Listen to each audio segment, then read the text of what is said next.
Hello, and welcome to another episode of Boundless Body Radio. I'm your host, Casey Ruff, and today we have another amazing guest to introduce to you now. Paul McLeod is an entrepreneur and a social advocate for local businesses, community services, and accountability in government. He is a digital creator and a ranch hand at Trailsedge Ranch, located in Lac Le Biche, Alberta, Canada. He has lost over 160 pounds by using a ketogenic and carnivore diet approach and is anxious to share his message of hope on social media. His focus is to help men and women who are insulin resistant or type 2 diabetic with very high HbA1c results greater than 6.0.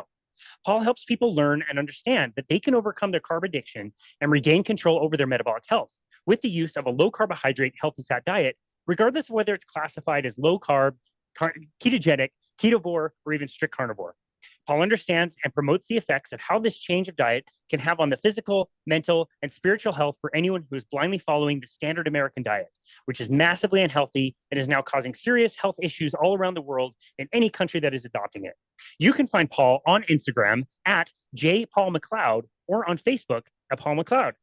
Paul McLeod, what an absolute honor it is to welcome you to Boundless Body Radio. Hey, that's awesome, man. Thanks very much for that introduction. Absolutely. This is a really cool and unique experience because I actually don't know all that much about you. I believe this is your very first podcast appearance. So I kind of had a hodgepodge the Number introduction. Number one, man. Oh, man. And did I get the pronunciation right on the place you live, Lac Le Biche? Lac Le Biche, that's correct, yes. Biche. Okay. I knew I'd goofed it up somehow. France was never my my preferred language, we'll just say that. Now you are up in... Neither. There you go. You're up in Alberta, and I asked you offline if you have a favorite hockey team. You got to choose, man. Got to be Edmonton or it's got to be Calgary. Which one are you going for? I guess I'll go Edmonton because that's closer, just for geographical reasons.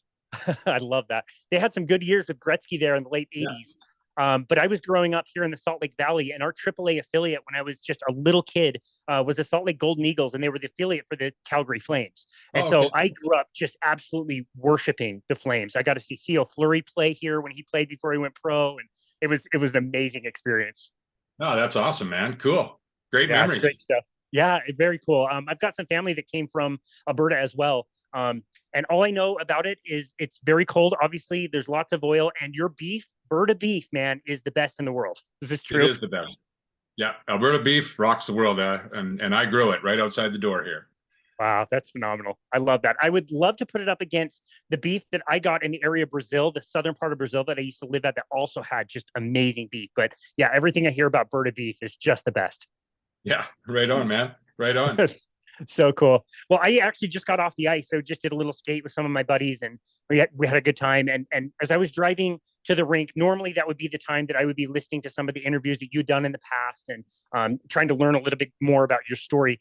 And since I didn't have that, I pulled up a podcast, and I have this habit of basically like scrolling through certain podcasts, and I'll choose the ones where I already know the name of the person. I've listened to them. Sometimes I've hosted them, and it's cool because, I know their story and maybe I know them personally or whatever.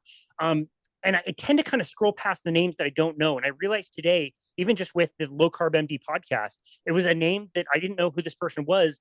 And I just let myself like get into this and hear this person's story. And this is doctor from Nepal who's doing amazing work. And I would have never come across him or his work had I not, allowed myself to listen to somebody who I wasn't familiar with their story. And that's very much the case here. I'm very unfamiliar with you and your story, and I'm so super excited to hear your story. So we mentioned in the introduction, you lost 160 pounds, which is absolutely amazing. How did you have 160 pounds to lose? Let's go back as far as you like.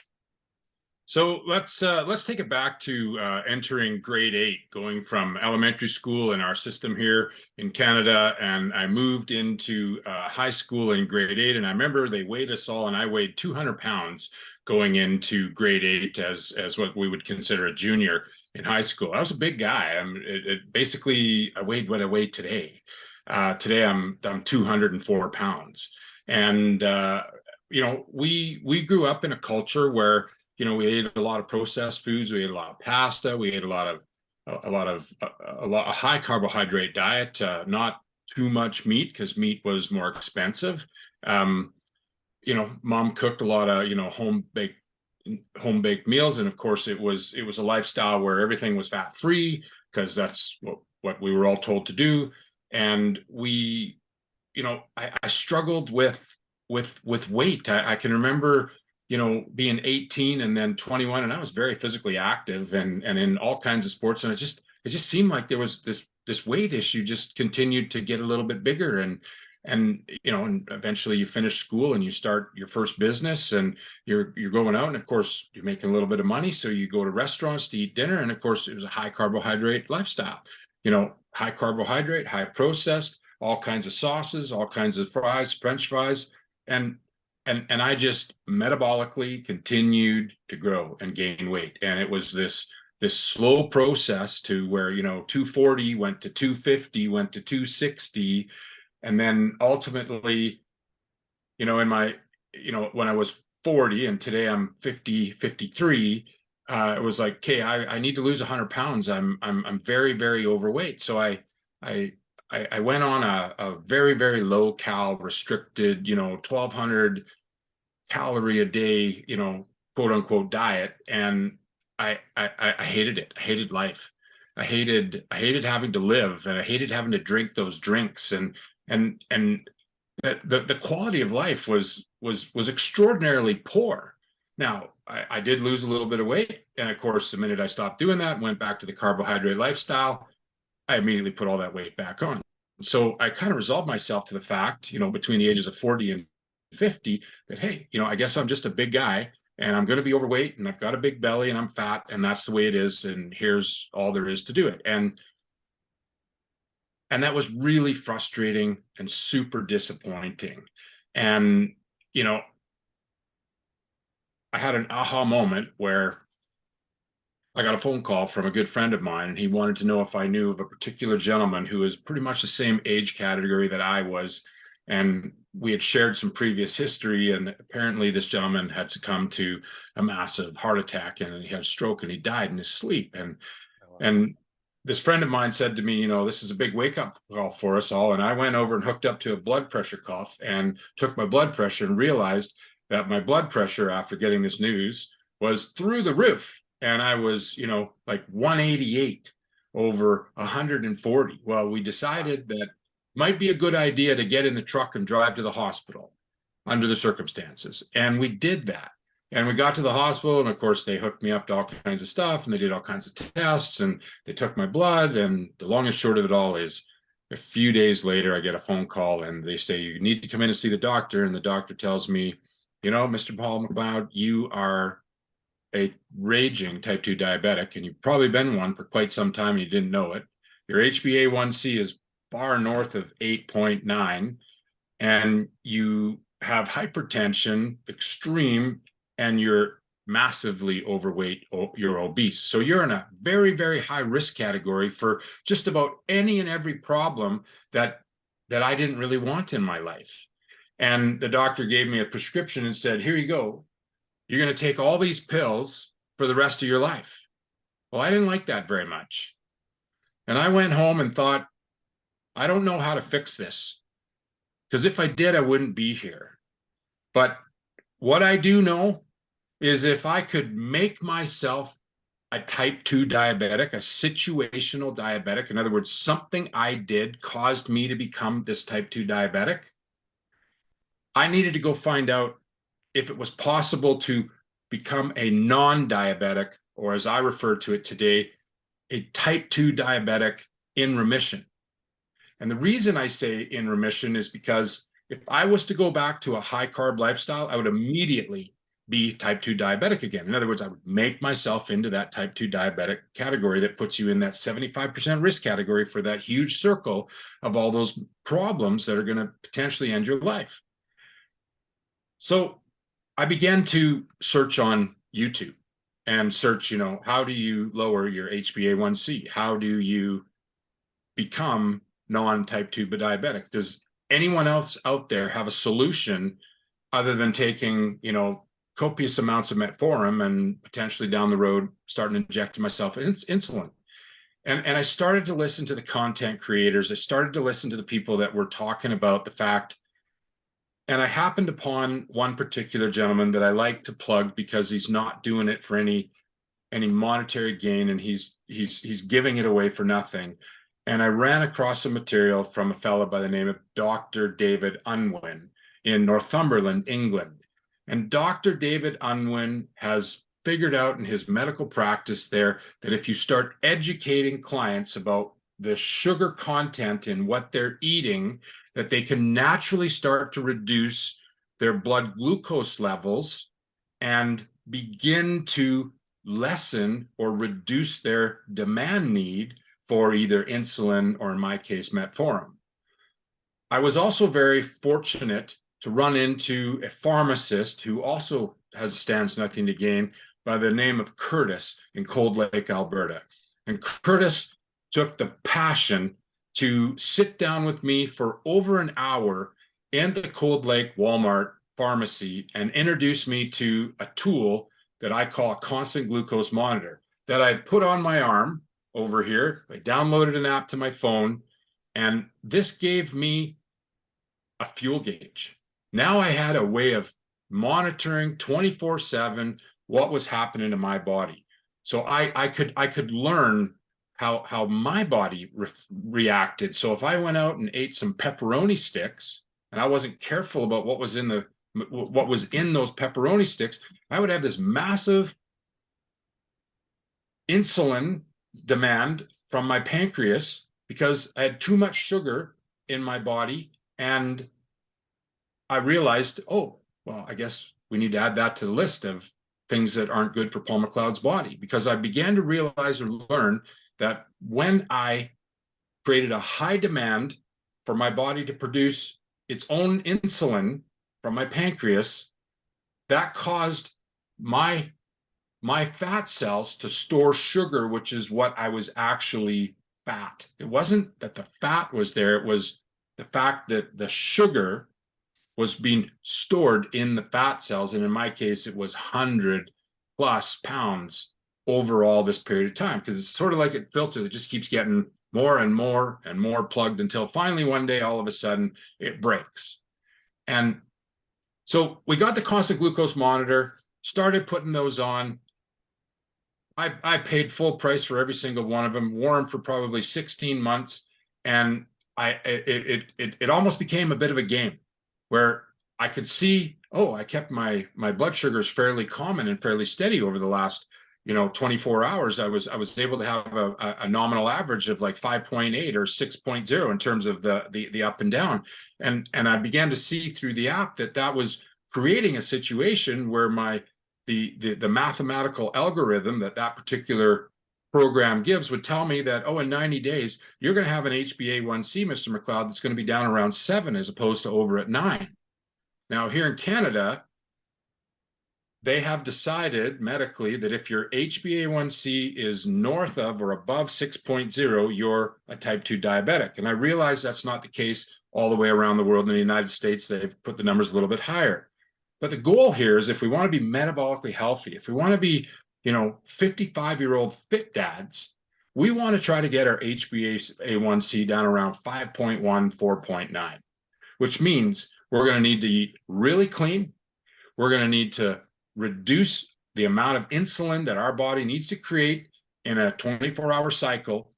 And we're going to need to learn how to crush all those carbohydrates that are part of the standard North American diet. I was just in a grocery store earlier today and walking through the aisle, realizing that like more than 75% of that grocery store was killing me before.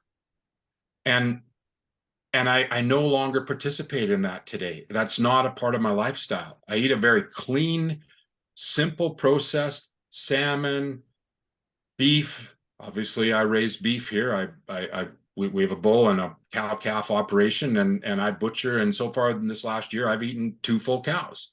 And I love my beef. On the fridge in the fridge right now, ready to go for tonight, are 2 great big massive tomahawk steaks. And that animal supported us here on the ranch, and we raised it and we slaughtered it. And now I'll be right over. Yeah. Oh, you should be, man. It's awesome. It's great meat. But it's 100% clean. There's nothing in these animals except for grass and water. Like, That's what those animals were meant to be. And because we don't have a real large herd, we don't have to fill them full of a whole bunch of steroids or medication or whatnot, because we're not overpopulating the amount that we use on our land. So going back to my metabolic journey, once I started learning and realizing that if I'm going to use this constant glucose monitor, because if you're pinpricking your finger, it's like taking out a wooden stick and dipping your gas tank to figure out how much fuel you got. It's a waste of time. You're not going to fully understand the impact or the effect of what you're eating or drinking. Because I talk to people all the time and they're like, what did you have for breakfast? And they somehow slip in a jar or a glass of orange juice. I'm like, listen, you just spiked your blood glucose up to 18 or 19 because of that, which caused your pancreas to have this massive dump of insulin into your body so that you could somehow treat your body and prevent the rest of your body and your brain from this massive sugar dose. The constant glucose monitor for me became a powerful tool that I could track the app. I could see if I was doing things right. It helped me sort of hone in the path. It's sort of like having a radar that you could watch through the fog and figure out where you needed to take. Now, that's what I did with my body. And, you know, I'm a heavy equipment operator. We got a lot of machines. We got a lot of gauges. I'm really lost as to how it is in our modern society today. Everybody isn't wearing one, and figuring out how this is affecting all of us. So after about 1 year, you know, February to February, and dropping 100 pounds of weight, and effectively what I did, and I cover this in the reels that I put on Facebook and Instagram, where I every morning I'd get up and I'd make a 3-egg omelet. I'd put 7 strips of bacon in there. I'd put my cheese and my avocado and a little bit of veg in there. So, really a ketogenic, meal. And I'd eat that. I'd slice it up into thirds and I'd eat that until I was full, which was typically about 2/3 of it. And once I got full, my goal was I wasn't going to eat again all day until later in the evening, until the workday was done.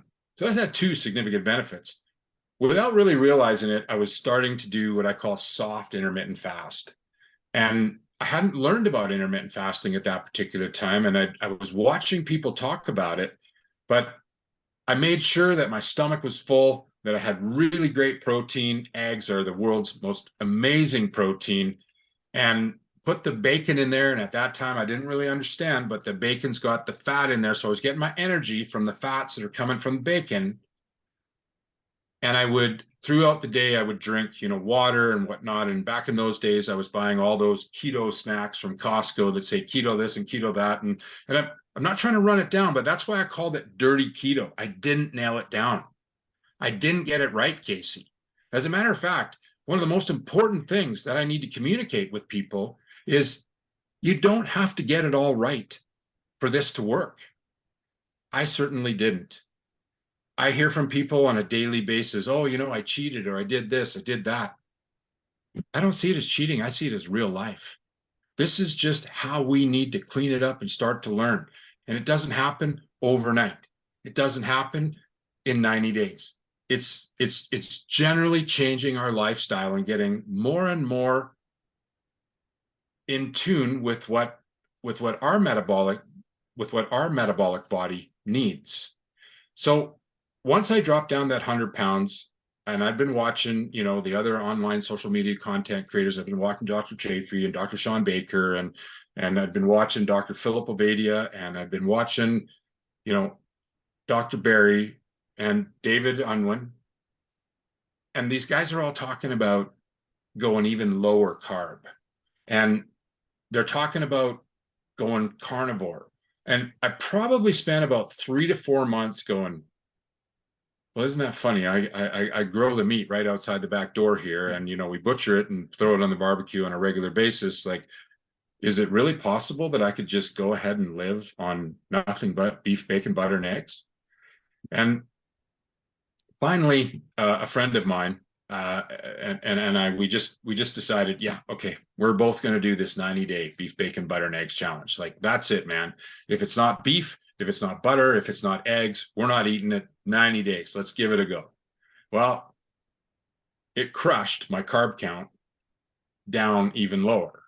And as I started doing this and we started seeing success, and as my inches began tightening up, and as the weight continued to drop, and now you're, 100, 125 pounds down, I began to realize and understand that there were other things that were happening in my body that couldn't be explained, like how come my psoriasis and autoimmune situation that I've struggled with for, much of my adult life, because in my world, we got to wear hard hats and all this other kind of stuff, and it would just get flaky and flaky in the ears. And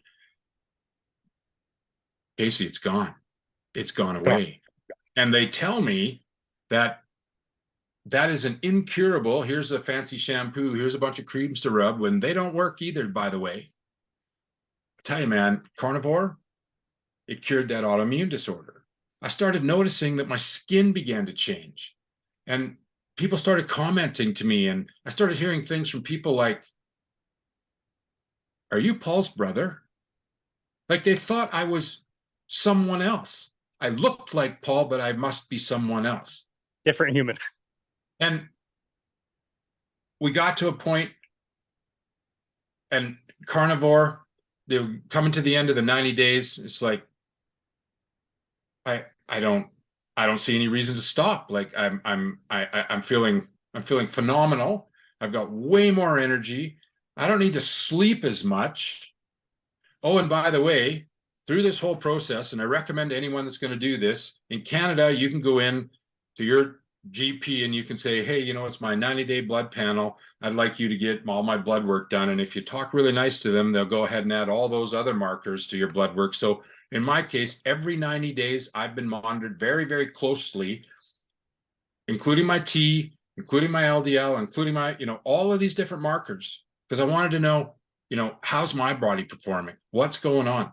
Well, the numbers just kept going down and down and down, except for one, T. And, as a mid-50s male, that's a real big bonus at this stage of life. And there's a lot of people out there who will understand or know what I'm talking about. In other words, they had to get real close to the toilet bowl to make sure that they could hit the water and not just splatter all over the edge, if we want to be blunt about it. Well, getting metabolically life, it's helped me cognitively within my mind. I began to think differently. When I was 365 plus pounds, I saw the world and I saw problems. Today, the brain fog is gone. The ketogenic lifestyle and the natural ketones that I've learned or been able to create on a daily basis have caused my hypothalamus, the memory issues that I was having, and the cognitive function in my brain to revert back to the way it was when I was 16 to 18 years old, which has been life-changing as well. Today, I don't see problems. Today, I see solutions. So in practice, when something comes up and it's not positive, or there's something that needs to be solved, I don't look at it as a problem anymore. I see it as an opportunity to find some really proactive solutions and work and get through that. And that has everything to do with my mental health. So how does going from 365 pounds to 204 pounds and finding myself in a position where I've now got the guts to believe that Dr. Sean O'Mara, in his online material, where he talks about the fact that a 60-year-old man can have a washboard gut. Remember, I was morbidly obese. I've now allowed myself to dream and set goals that's possible for my body as I look at losing what we figure is maybe nine pounds left. It's been a heck of a journey. And the main goal that I have here, Casey, here today is I'm looking for one more Paul McLeod. I'm looking for one more gal who's where I was, who was frustrated, who was upset, because the most important thing about my ketogenic carnivore lifestyle is I eat like a king. I have not starved to death. If you were to come over tonight and sit down and have those tomahawks, and let me tell you, man, I'm an Alberta rancher that smokes on the pit boss, and you would be honored to eat that meat. Beautiful. So this lifestyle is sustainable. I can live the rest of my life this way because I'm fit, I'm excited, I can jump on and off gear and equipment like I never could before. I don't need as much sleep anymore. And mentally, I'm functioning at a much different level. And I want other people to understand that they can do it too. That is an incredible story. I am so honored that you would come on our show and be the first ever podcast you've been on, dude. This is maybe your first, and it ain't going to be your last. It's incredible, and I think most of our audience is pretty familiar with carnivore diets at this point. I would love to hear if somebody is listening to this for the first time, hearing about carnivore for the first time and thinking, wait a second, like you lost a bunch of weight on keto, but then you transition to carnivore and you name all these other things that don't seem like they have anything to do with food, and they have everything to do with food. And that happens when you switch and go carnivore. You're right. Like the weight loss continues, the fat loss continues, but the skin issues, the gut issues, the mental clarity, like all of that stuff happens when you transition over to carnivore. It can get really weird. It's a long laundry list that most people have of things that get better. And most of the time they even like forget about it. It's crazy. Yeah, you're 100% right. I mean, one of the things that I learned and I found is that the body knows what it's doing better than we do mentally. We really like to watch a scale, and we like to watch it drop and drop and drop and drop and drop. Remember earlier on, and I don't know if we're where we got, so it bears repeating, I have no extra skin. Now, I obviously had a lot of extra skin. So I was watching and listening to Dr. Annette Bosworth, or Dr. Boz, as we all hear from her. And she was talking about this concept of autophagy or autophagy, basically the Greek word for body eats thyself. So cleansing, getting rid of the unwanted cells, in my case, skin cells, in my case, fat cells that were no longer needed or wanted. And, I was like, well, maybe I can do a 16 and 8. So we'll have dinner at 8 o'clock at night, nice big high protein, ribeye steak or tomahawk steak or whatever it is you want. If you're eating head to tail, eat the brisket. I mean, it's all good protein. Make sure it's got a lot of fat in it, because the fat's where we're getting our energy from. And then tomorrow morning, get up. I'm one of these guys, I'm not an extremist. So I still drink coffee, and I don't put anything in my coffee. I might do butter bombs every once in a while. Occasionally I'll add some whole milk with that butter bomb if I want, maybe a bit of a treat. But most of the time I just drink straight old black coffee, the way it comes out of the coffee maker. No big deal. And then I'll go on and get involved in my day, and I'll have issues, and I'll be working on this and working on that. And I'll find that, pretty soon, oh, look at that. Everybody's going to lunch right now, and I'm still not hungry. So I'll wait until my body calls for the hunger, or I get that first true, because we have to retrain our bodies what the true hunger call is. So, I found sometimes it was 11 o'clock in the morning, and sometimes it was 2 o'clock in the afternoon. So make up a bunch of hamburger patties, make some sliders, do a bunch of bacon on the smoker and crack it up in your plastic bag as if it's potato chips. And a package of bacon up here in Canada, if you buy it on sale, it's like $5. That's like virtually the same price as a pack of potato chips. Only one's really good for it, and the other one's killing you. That's right. And when you're hungry, just go ahead and have something to eat, and then drink a bunch of water. And funny enough, you're full. Now we've condensed that eating window from 16 or 18 and 6 hours, and then I would finish up my day and get home and have proper regular dinner meal, carnivore, and go to bed. And I began to find myself in a cycle where every once in a while I would, well, people call it plateau, and I've since learned that unless it's more than 90 days long, it's not a plateau. The body's doing something else to heal itself. the body's addressing the largest organ we have on us, and that's our skin, right? So what is happening to our body, we have to pay attention. We need to listen. We need to be patient because the body knows more than we do. I talk to people about the fact that this took 20 months, which is not really a long period of time. But for those people that get started in carnivore and after 90 days, they're like, well, it hasn't really given me the results I want. You know, one of the biggest things that I just never quit. You know, my last name's McLeod, and in the Scottish lore, our crest stands for hold fast, stand strong. Guys, hold fast on your carnivore journey and stand strong. And just keep with the program. Your body's going to pay you back. You will win. You will overcome either your mental health issue or you'll overcome your physical issue. If you're type 2 diabetic, you're going to need to be monitored very closely by your doctor, because your doctor's going to need to dial down how much medication you're on. If you're injecting with insulin, you're going to need to be really, really careful that you don't go too low, because your body's going to start healing itself and you don't need all that extra insulin or that metformin. The same way, my medical health practitioner was forced to cease my prescription on metformin because I was crushing it into the 3.9s, 2.99. And he went, well, obviously you don't need this anymore. Same thing happened with the blood pressure.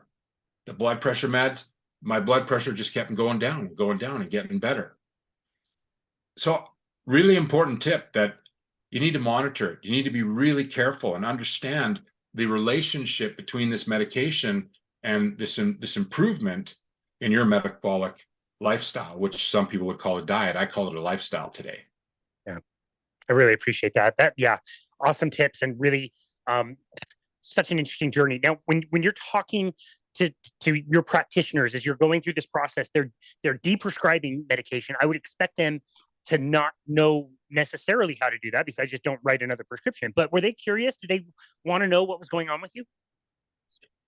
So here in Canada, unfortunately, the Canadian Medical Health Guide and the Canadian Food Guide, and then the practicing licensing bodies within Canada does not allow a practicing GP who wants to keep his medical license to counsel me to do this low carb, high fat, or carnivore lifestyle. So as a matter of fact, my doctor, who's in extremely good shape, great guy, here I've lost over 100 pounds, and he tells me from the book, you can't do this anymore.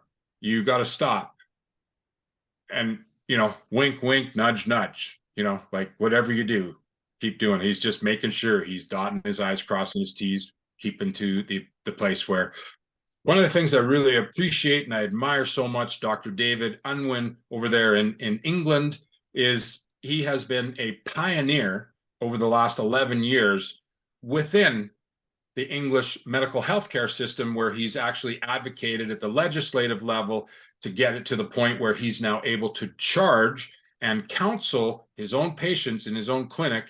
And last I had heard or read in a podcast somewhere, he has in 11 years been able to help 183 people stop taking their type 2 diabetic medication to get there. So we're unfortunate. It's awesome.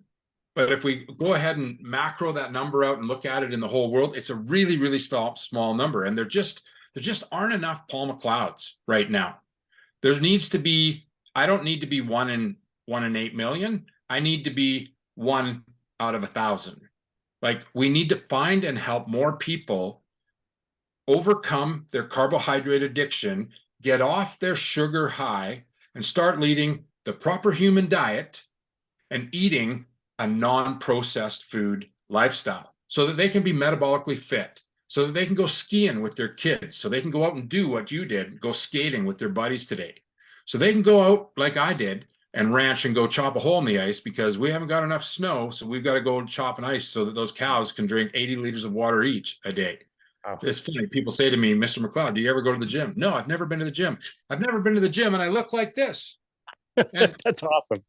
You know, but my gym is here at the ranch, and it's loading wood into the wood boiler, it's splitting wood, or it's, like I found that as I became more and more healthy, and as I got down to a size 34-inch waist, Levi 501, which you guys, you got to understand.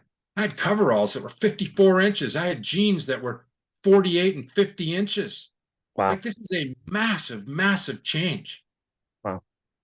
And that's why I have the passion that I have today. That's why, like we talked about earlier, I'm just looking for one more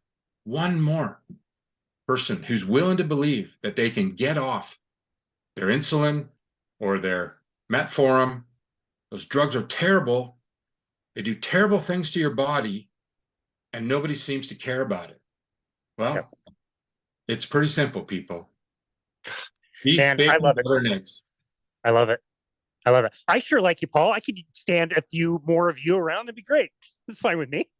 I made the observation once a few years ago, some of the exercises that were getting really popular at my gym, like people were swinging sledgehammers onto tires, and then they would like grab heavy weights and carry them back and forth on a field. And I'd laugh, like, all of these things were natural movements to like get something out of you, get wood and have a fire, you get water and carry it to your place. Like, we've lost all of that. So now we have to do these weird mimicking things inside the gym. So let me just tell you, you're not missing anything in the gym, my friend. No need to get a membership for sure. Save your money.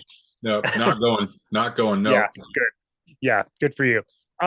Okay. I had an interesting experience recently with somebody with a CGM. I being in the low carbohydrate space since 2000, I don't know, 18 or whatever, I've learned a lot about CGMs. Talked to a lot of people.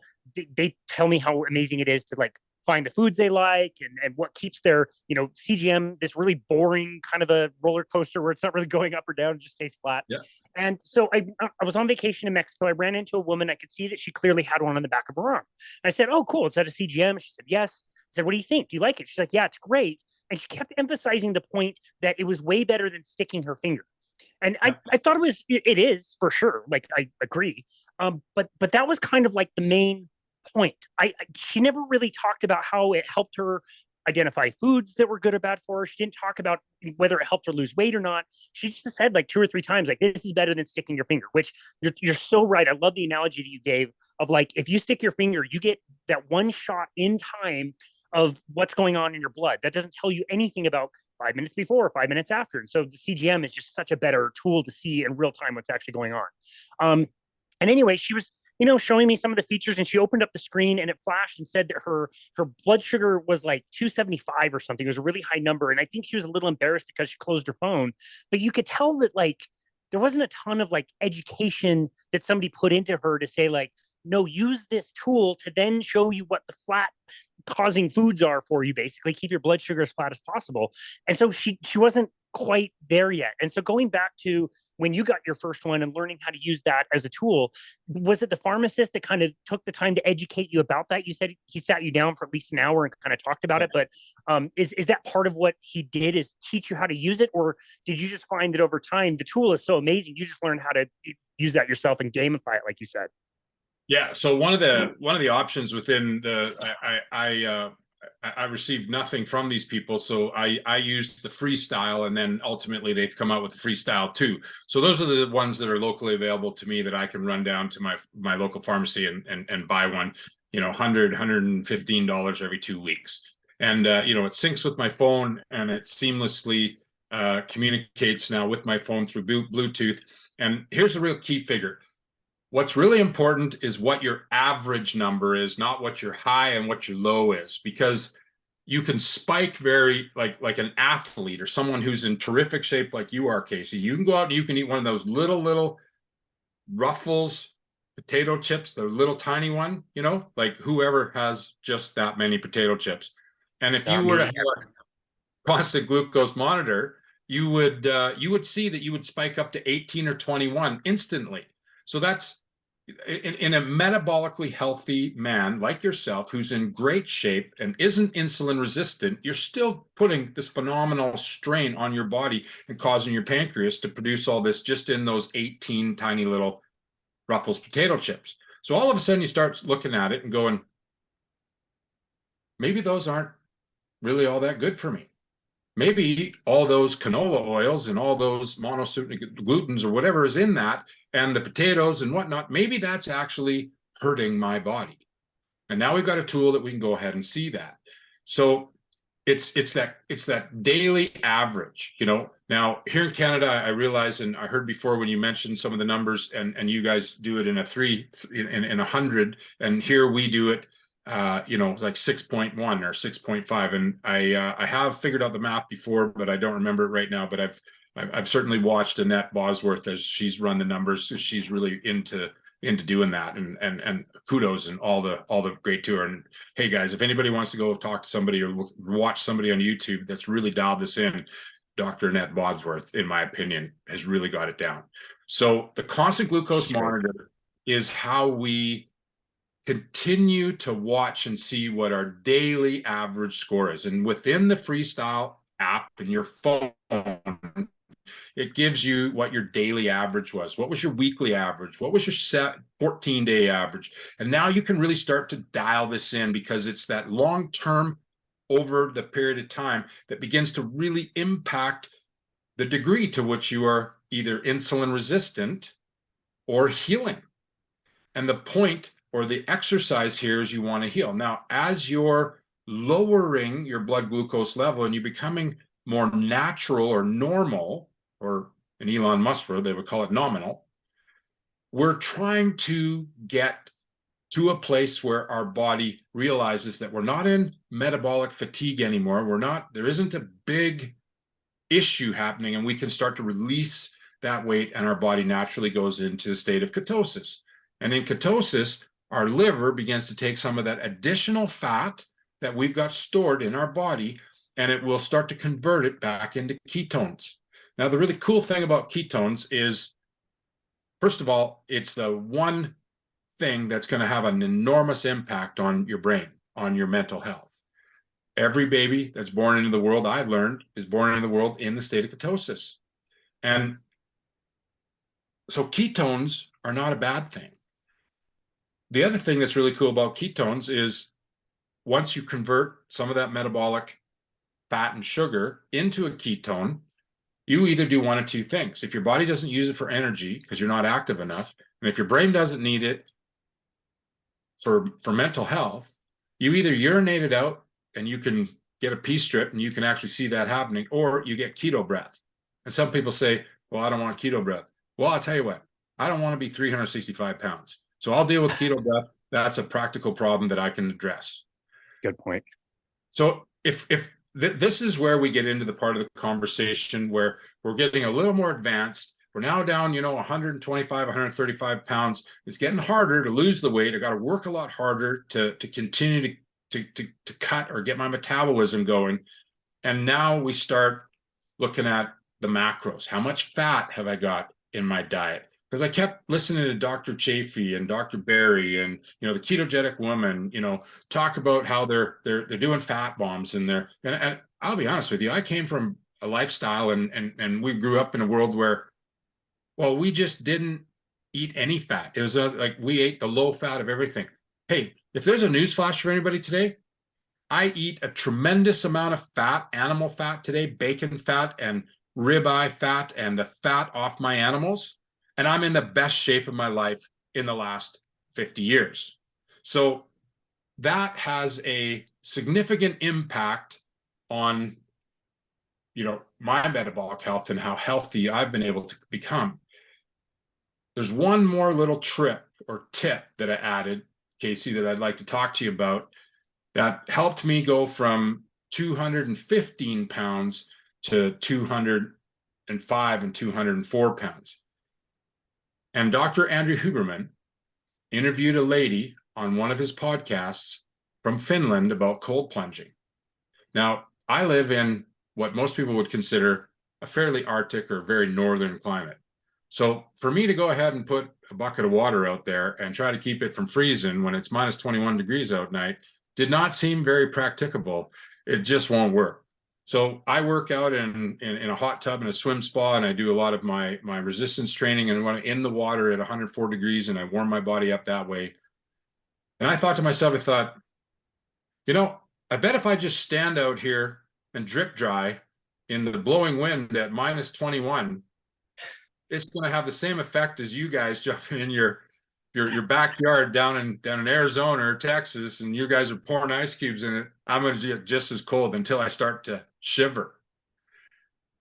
That, without a doubt, helped accelerate my metabolism and helped my body understand and realize. And this is where I think, Dr. Sean O'Connor, as he talks about, losing that last visceral bit of fat that's on my belly, those last little bit of, love handles and what I call the lats back here, the weight that's behind that, this is where the last of my weight is. And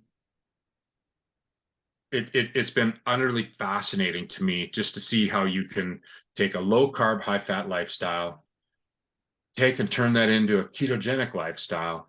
Ultimately, at some point, I began to be ketovore. So, under 50 net grams of carbs in a day. And then ultimately, what the heck, let's just go full on carnivore. So some days we're literally 0 carbs in the entire day. Or as a carnivore, with everything else that's going on in your life, at least you're under 20 net grams of carbs in a day. Add that in with some intermittent fasting, do some 1 meal a day, do some hacking. Every once in a while, I'll just make another one of those ketogenic omelets and put the avocado and put the veg in there. In other words, I'm just adding a little bit of carb, but I'm being really careful what carbohydrate I add. And then I started basically doing what we call a Northern Albertan version of cold plunge. And I dare any of you who haven't stepped outside at -21 when you're at 104-degree water and stood there till you drip dry and you're literally shivering. It's intense. I'll check it out when I come up for that tomahawk later tonight. That sounds legit. Okay, so that is very, very interesting. And we've obviously talked a lot about cold plunging. It's a really hot thing right now. I've been thinking about purchasing my own to go with my sauna, which I absolutely love. And again, where most people might be thinking like, okay, I've lost all this weight. I've got a little bit more to lose. I need to break through a plateau. You hear a lot of like adjustments in the macronutrients and people eating less fat and more protein. You're saying that one thing that really helped you the most to break through that plateau was cold plunging more than it was anything else you changed in the diet. Well, I would say cold plunging, and I started eating more fat. I've really suffered from not eating enough fat, and I had a mental block. I had, I've just growing up, my mother, everything was no fat. As a matter of fact, we used to take the whatever meat we had and we used to cut all the fat out of it and feed it to the dogs. Well, they loved it, and I guess we should have figured it out back then.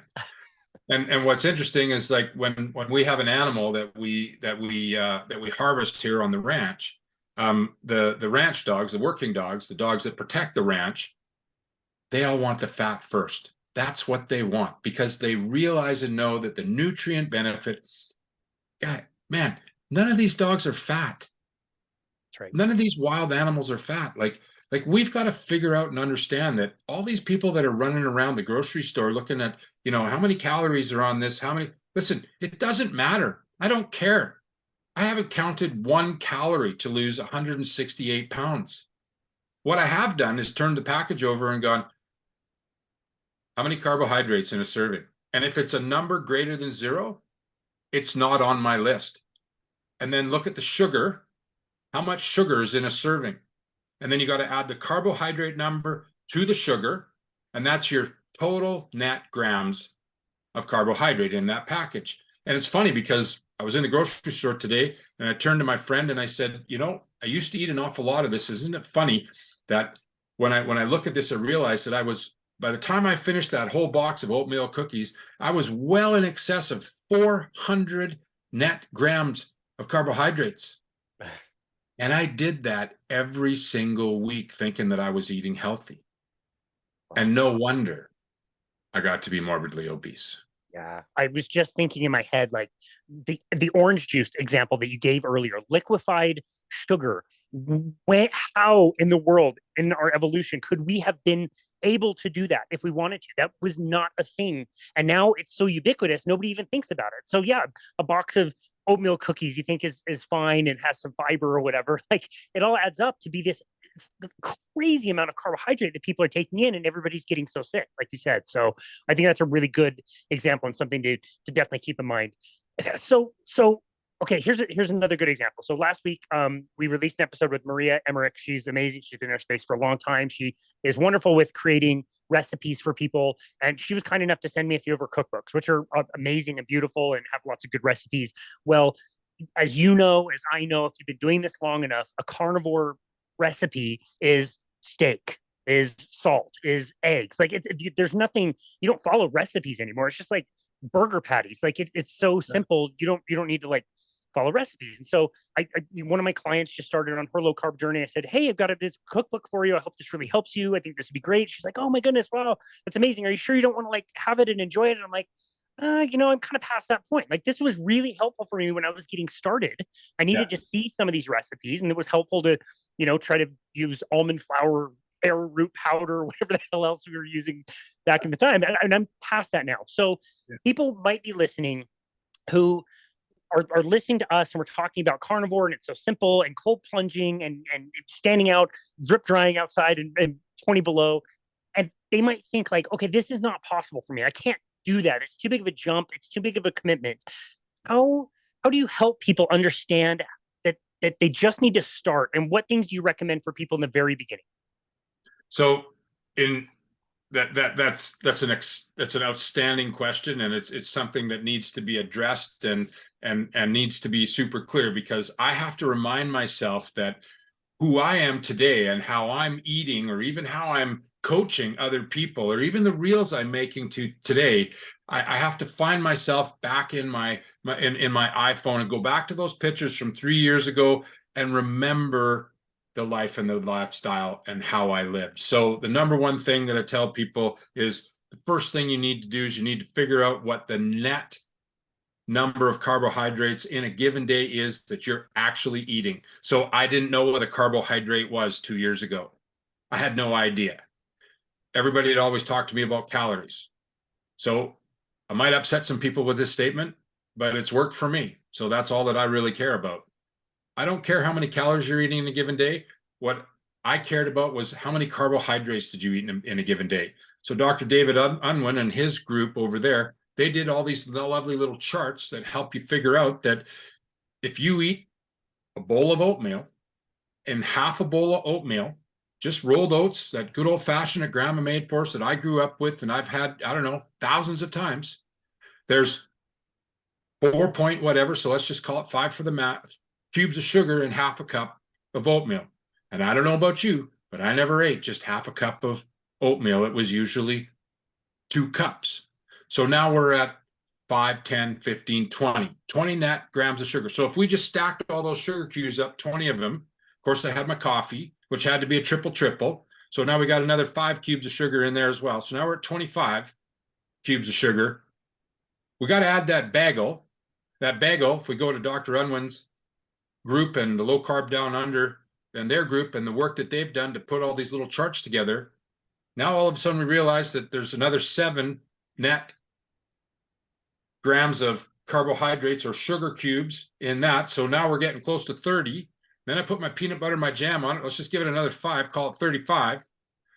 We're not done yet because coffee time comes at 10 o'clock or 10:30. And of course, we're in construction, so everybody has to stop and have coffee, right? So we go up and we have coffee with more sugar and whatever. Now we're starting to talk, we're, 30 net cubes of sugar. By the time we get to the end of coffee, we're at 50 cubes of sugar that I've technically consumed, and I haven't seen hardly any of it other than the 5 that went in the coffee and the 5 that went in the one at lunch. So I tell people, you need to learn and become educated where the hidden carbohydrates are in your diet. That orange juice you're drinking, that apple you're eating. Oh boy, guys, look out for that banana, because that banana is really spiking your blood sugar. That rice, if you're coming from a community where you have a high rice content diet, you're putting a tremendous amount of sugar and causing your body to go into insulin resistance in a rather major way. That bread's a killer. We were not designed as human beings to consume the copious amounts of bread that are available to us in our lifestyle today. Now, do I miss bread? Sure, I do. I love a great roll of sourdough that's just come out of the bed and put fresh butter on it. Unfortunately, I learned that it doesn't like me. So, no, I don't eat bread anymore.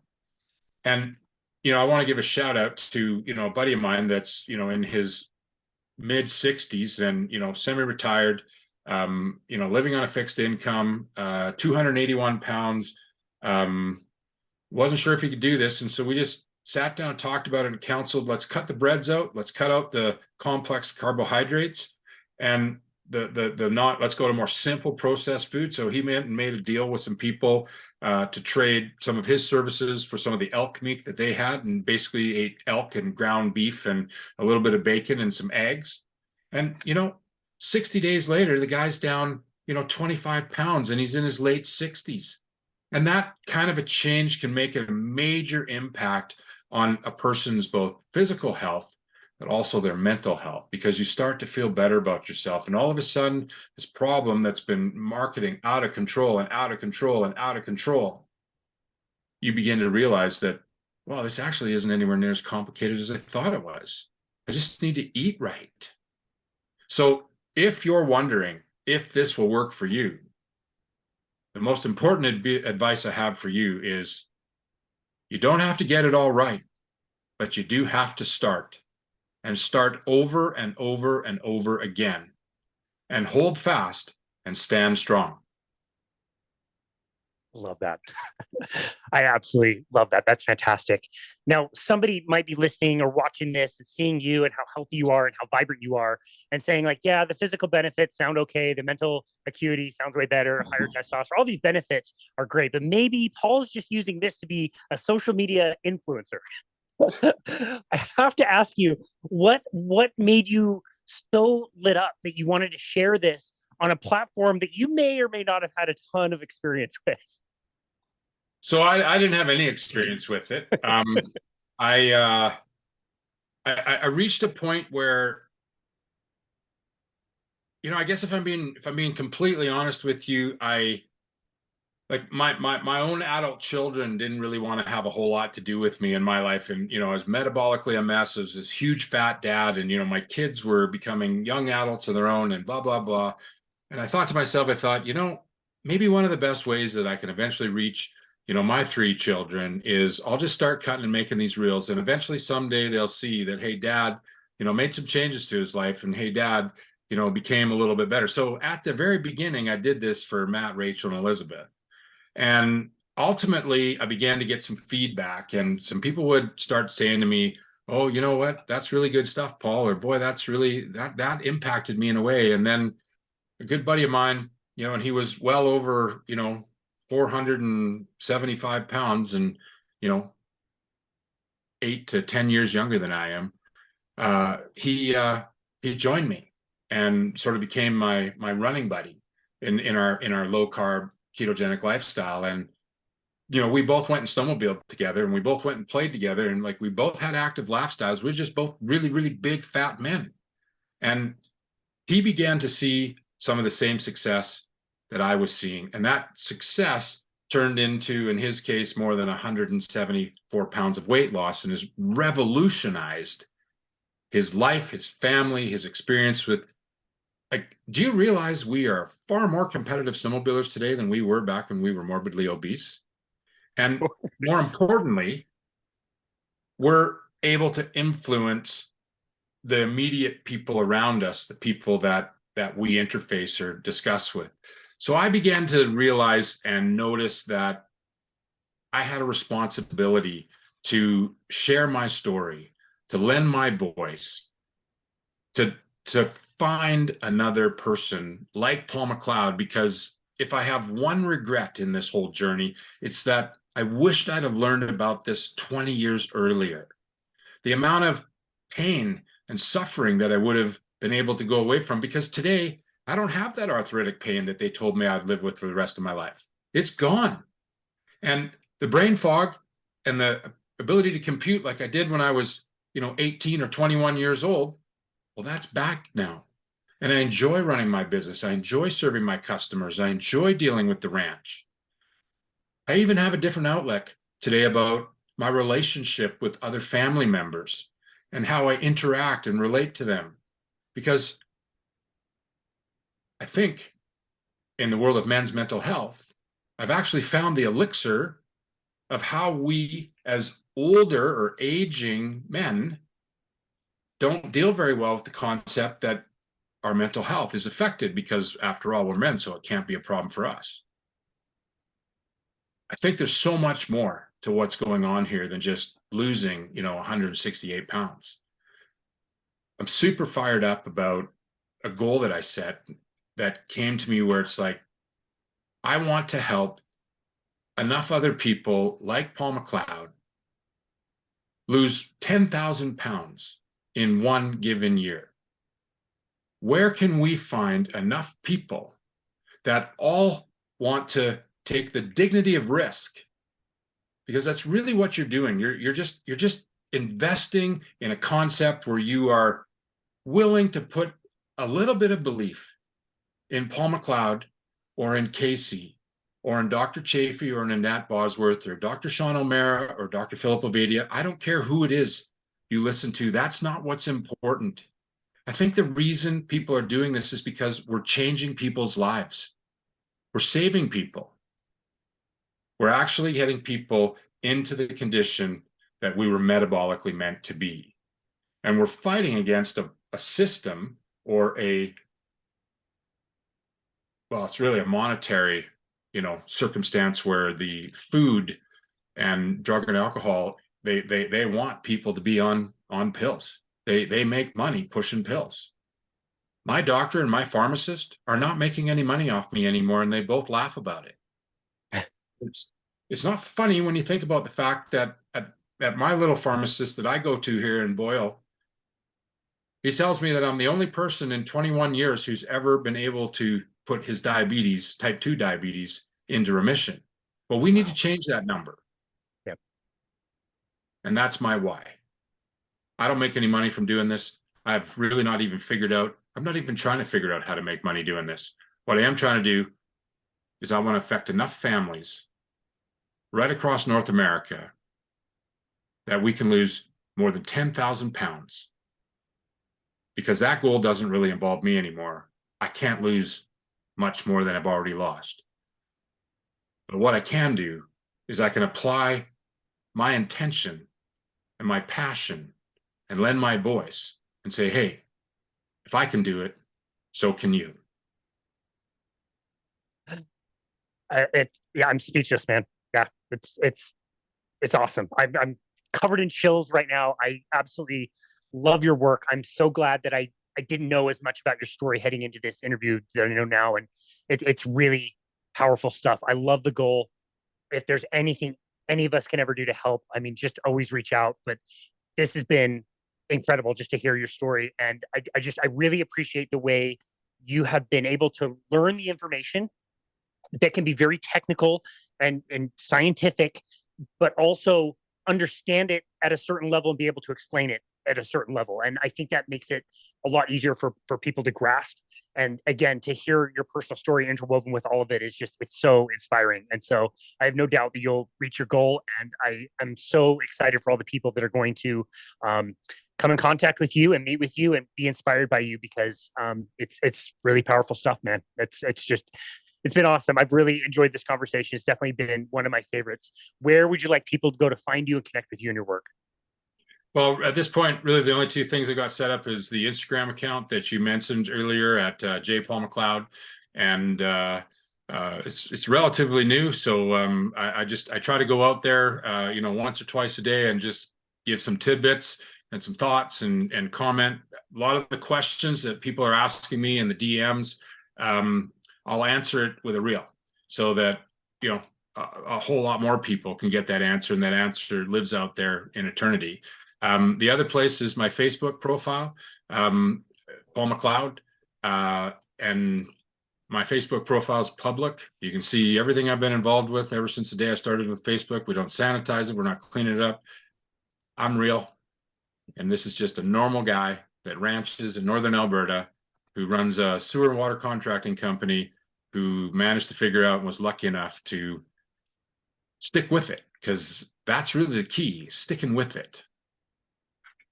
Well, I'm just a normal guy who is doing very abnormal work and above and beyond what it should be done. I really appreciate you and everything that you've done and for taking the time to come on our show today. Like I said, maybe your first podcast, but definitely won't be your last. And I hope more people get your message. So thank you again so much for everything you've gone through. And thank you for taking time to be on our show today, Paul. We really appreciate you. Yeah, right on, man. Thanks very much. Awesome, Yeah, buddy. thank you. Thank you.